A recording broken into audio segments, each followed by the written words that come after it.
Hindi hamak na matitino pa ang mga kapatid mo kaysa iyo. Elmer, 19 ka na.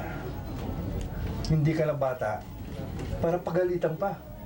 Aba, tuminaw ka naman. Ba't ako palagi nakikita mo, ha? Ha? Dahil, puro pinaggagawa mo. Hindi ka na maasahan dito sa bahay. Talagang walang maasahan sa'yo. Hindi mo na kaya sabihin na na ayaw mo na akong pakainin. Sawa ka na sa akin. Nahalata ko yung matagal na mula na nawala si inay. Okay lang sa akin yun. Pero ba't hindi mo ako diretso yung napalayasin mo na lang ako? Ha? Bakit? Kaya mo na? Sige! Lumayas ka. Pero tandaan mo to. Oras na umalis ka. Huwag ka nang babalik dito.